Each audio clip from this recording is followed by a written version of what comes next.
आज त्या भाजपामध्ये आयुष्यभर सगळ्या ब्राह्मण समाजाला, ब्राह्मण समाज म्हणजे भाजपा, बरोबर आहे ना? त्यांनी कधी ब्राह्मण समाजाला संधी दिली नाही सभापती पदाची, ती भास्कर जाधवनी दिली आहे, लक्षात ठेवा. भास्कर जाधवनी दिली. काय चाललं हे सगळं? ग्वादर नगर पंचायत मी 2012 साली निवडणूक झाली, मी जिंकली. काही लोक कावेवाच किती असतात ते बघा, कावेवाच किती असतात ते बघा. 2017ला निवडणूक आली, याच राजेश बेंडलला वगैरे सर्वांना भाजपाने पुढे केलं. कावा ह्यांचा कसा असतो लक्षात घ्या. आणि सांगितलं समाज म्हणून आम्हाला नगरपंचायत पाहिजे, नगरपंचायत समाज म्हणून आम्हाला पाहिजे. मी स्वतःहून सांगितलं, पद्माशेठ आरेकरांच्या सभागृहामध्ये भाषण करून जाहीरपणे राजेश बेंडला सांगितलं, सगळं ताब्यात घ्या. तुम्ही ठरवाल ते उमेदवार, तुम्ही स्वतः उभे राहा, तुम्ही ठरवाल ते उमेदवार. मी त्याच्यात हस्तक्षेप करत नाही. तुम्ही मला प्रचारला बोलवलं तर मी येईन, पण एक चूक करू नका. या भाजपाच्या नादाला लागून तुम्ही वेगळी चूल मांडू नका, तुम्ही वेगळी चूल मांडू नका. सगळ्यांनी शांतपणे विचार करा, कसे कावेबाजपणा येतो.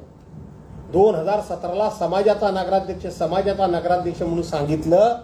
2017 साली माझ्या हातातून नगरपंचायत काढली.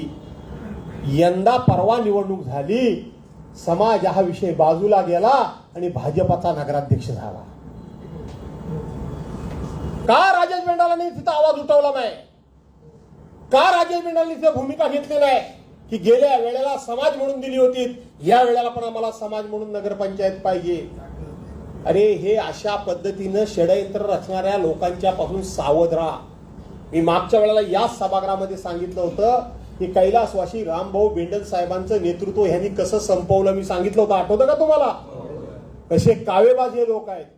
गेल्या वेळेला समाज म्हणून ती माझ्याकडून नगरपंचायत काढली आणि आता या वेळेला पक्षाच्या नावानं तिथं नगराध्यक्ष निवडला, समाजाच्या नावानं निवडला नाही. आता सुद्धा तोच प्रयत्न चाललाय. काही लोकांना पुढे करून समाजाच्या नावाखालून समाजाबद्दल ह्यांना प्रेम आलेलं नाही तर त्यांना भास्कर जाधवला हटवायचं आहे. त्यांना माहित आहे, भास्कर जाधवला एकदा हटवला की ह्यांना हटवायला किती वेळ लागतो. बरोबर आहे का चुकीचं आहे? काय मी कोणाच्या तोंडावर मारलं, मी कोणाच्या पोटावर मारलं, मी कोणाचं नुकसान केलं, मी कोणाला फसवलं, मी कोणाची जमीन जागा घेतली, मी कोणाकडनं अर्धा टक्का घेतला, मी कोणाकडे वाईट नजरेनं बघितलं.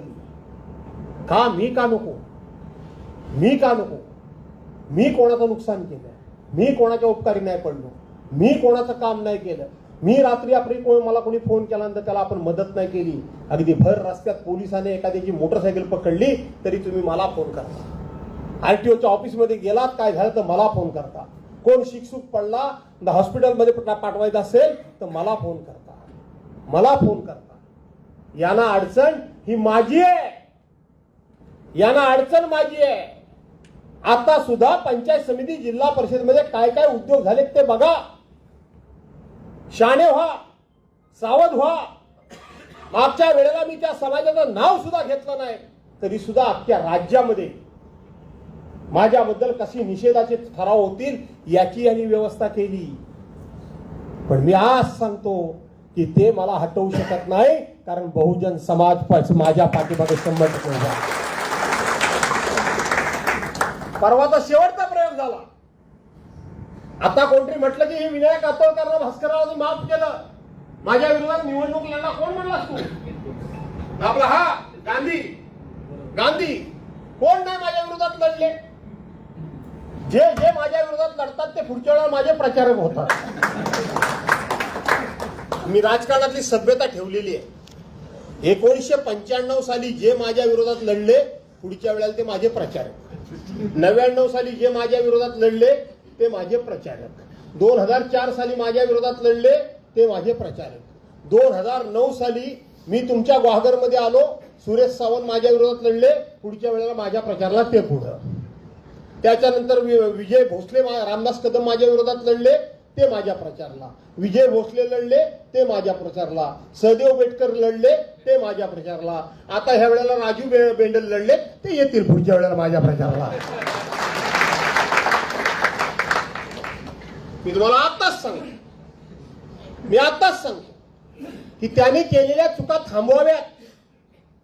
तुम्ही आणि आम्ही एकत्र काम केलेलं इतके दिवस, शेवटी तुम्ही आणि मीच एकमेकाच्या सुखदुःखामध्ये समरस होऊ शकतो. हे लोक आहेत त्यांना फक्त व्यवहार आहे, यांना तुमच्याबद्दल प्रेम नाहीये, यांना तुमच्याबद्दल प्रेम नाहीये. आणि म्हणून उद्याची पंचायत समिती, जिल्हा परिषद ही आपल्या मतदारसंघातली तुम्ही आपल्या ताब्यात ठेवणार ना का नाही ठेवणार? आपण आपलं काम नाही थांबवलेलं. आपण वर्षभरामध्ये आपण बघितलं, इथंच आपण सभा घेतली, आपण त्याला रोखोक बोललो, नमन स्पर्धा आपण घेतल्या, संतोष घेतल्या का नाही घेतल्या? नमन स्पर्धा घेतल्या. विरारला ते 10वी 12वी मध्ये मुलं पास झाली, त्यांचा सत्कार सोहळा अनिल आपण केला की नाही केला? आता सुद्धा ही निवडणूक नसती लागली तर तरुणांकरता या मयेच्या आग्रहाखातर आपण इथं मुंबईमध्ये मोठ्या क्रिकेटच्या स्पर्धा सुद्धा भरवणार होतो. काम नाही आपण थांबवलेलं, आपण काम अजिबात थांबवलेलं नाही खरं सांगायला गेलं तर. आणि म्हणून तुम्ही सर्वांनी, अतिशय घाई गडबडीमध्ये मी आलोय. काल 23 नोव्हेंबर बाळासाहेबांची जन्मशताब्दी होती, त्या कार्यक्रमाला आलो. महेशला म्हटलं अरे 24 तारखेला थोडंसं निमंत्रण टाक रे, काय लोक जमतील ती जमतील, कारण थोडं वेळ मिळणार नाही जायला यायला. आणि म्हणून तुम्हाला सर्वांना निमंत्रण द्यायला आलोय, गावाला याल ना, गावाला या. गाडी घोड्यांच्या सोयीच्या बाबतीत ते लोक आपण चर्चा करू, पण हा महेश असेल किंवा ह्या सगळे लोक असतील, हे निवडून येण्याकरता स्वतःहून पुढाकार घ्या. एक दिवस मोडा, मदत करा. त्या ठिकाणी आपले हे कुठे गेले सगळे तुझे अडूरचे लोक आलेत काय रे? अडूरवाले कोण आलेत काय? प्रमोद हळे वगैरे कुठे आहेत? जरा अडूरवाले हल्ली येणं जाणं कमी झालंय, कारण एका गावामध्ये 8 सभागृह झाली. एका गावात पहिले एक मिळत नव्हतं. बरोबर आहे ना रे बाबा? 9 कोटीची नळपाणी योजना मिळाली. माझी गरज राहिली संपली का काय? पण माझी गरज संपली नाही ना. आणि म्हणून हा महेश निवडून आला पाहिजे ना का नाही आला पाहिजे? हा महेश निवडून जर नाही आला तर खूप नुकसान होईल तुमचं सर्वांचं. माझी निवडणुकीला अजून 3.5 वर्ष आहेत. मला तुम्ही नक्की निवडून देणार आहे, मला चांगलं माहिती आहे. आणि तोपर्यंत काय काय डावपेच खेळायचे ते मी खेळणारच आहे. एवढ्या सदाची गुडघे टाकणारा भास्कर जाधव नाही का? ठेवायचे गुडघे टाकायचे नाही ना. आवाज आपला झाला पाहिजे. आणि म्हणून सर्वांनी या. कसं यायचं, काय यायचं आता विचार करू आपण. पण तरी सुद्धा नाही जमलं नाही जमलं तरी या. हे तुम्हाला मी आवर्जून सांगतोय. रेल्वे स्टेशन पर्यंत या, रेल्वेला उतरा, तिथून पुढं कसं न्यायचं ते बालासाहेब बाबा आपण बघू, काय करायचं ते करू. घाई वेळ अगदी कमी आहे आता आपल्याकडे, पण या. उद्याची पंचायत समिती ताब्यात ठेवायची ना आपल्या का नाही ठेवायची? जिल्हा परिषद उमेदवार जिंकून आणायचे का नाही आणायचे? अरे ते आणले तर मला मदत होईल. सध्या सरकारला एकच फक्त दुर्बुद्धी सुचले. सरकारला असं वाटतं विकासाची कामं करून मतं मिळत नाही. सरकारला असेच समज झाले. परवांचे 1500 रुपये वाटले ना लाडकी बहीण, आणि म्हणून त्यांना असं वाटतंय की त्या 1500 रुपयात आम्ही लोकांची मतं घेतली. असं नाही झालं. ती झाली थोडी गडबड गावागावातनं. हे जे काही बातम्या उठल्या ना, आमच्या सरकार जर पडलं ना तर तुमचे 1500 रुपये जातील, तुमचे 1500 रुपये जातील. त्यामुळं महिलांचं असं थोडंसं द्विधा मनस्थिती झाली. मतदान केंद्रावर जायपर्यंत बाई त्या भास्कर जाधवन ग आमचं काम केला काय, पण दुसरं मन म्हणायचं का बरोबर आहे पण माझं 1500 रुपये जातील ना. झालं का नाही असं? मग काय आता बघू आता काय 1500 रुपये जाता का म्हणजे म्हणते असा हात इकडचा तिकडे झाला अर्धा मुर्दा. आता महिला लय तयार झाल्या आहेत. आता महिला काय बोलतात तुम्हाला माहिती आहे काय? अगं बाय अक्का नवरा अक्का पगार देतो त्याचं मी ऐकत नाही, तर 1500 रुपयावाल्याला मी काय ऐकणार आहे काय? अक्का पगार नवरा हातात देतो त्याचं ऐकत नाही तर 1500 रुपये. आणि आता महिला पण लय हुशार झाल्या. तुम्ही पण प्रबोधन करा. सगळ्या महिलांनी माझ्या विरोधात मतदान केलं काय? असं कधी झालं काय? ज्यांना 1500 रुपये मिळत होते त्यातल्या काही महिलांनी तर मला मतदान केलं ना, मग त्यांचे 1500 रुपये बंद झालीत काय? मग तुमचे कसे बंद होतील? बायानो म्हणा या मेल्याला मत देऊ नका, भास्कर जाधवलाच द्या म्हणा. कोण बंद करणार नाही? आतापर्यंत काँग्रेसच्या राजवटीमध्ये 11 प्रकारची पेन्शन येते. किती प्रकारची? कुणी बंद केली? मग आता हे मोठे कोण लागून गेले? उलट ह्यांनी फसवलं. 2100 द्यायच्या ऐवजी फक्त 1500 देत आहेत. खरं आहे ना? 21 रुपये बोलले होते ना.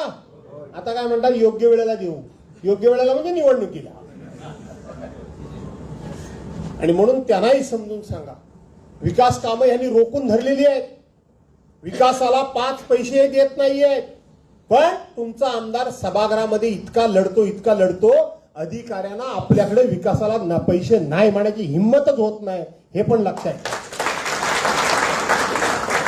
आणि म्हणून त्याच्या मदतीला जिल्हा परिषद, पंचायत समित्या आपल्या आल्या पाहिजेत, ग्रामपंचायती आपल्या आल्या पाहिजेत. त्या आणा.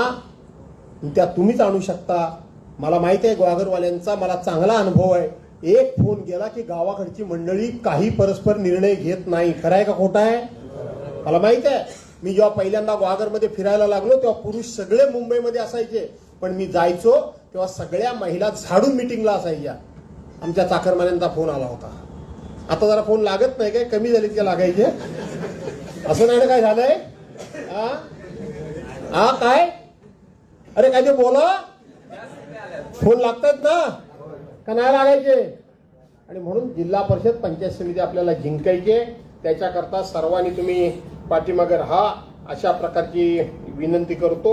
महाराष्ट्रातील ताज्या बातम्यांसाठी बघत रहा टाइम्स टुडे 18 न्यूज. सोबतच शेअर करा, सबस्क्राईब करा आणि बेल आयकॉन प्रेस करा.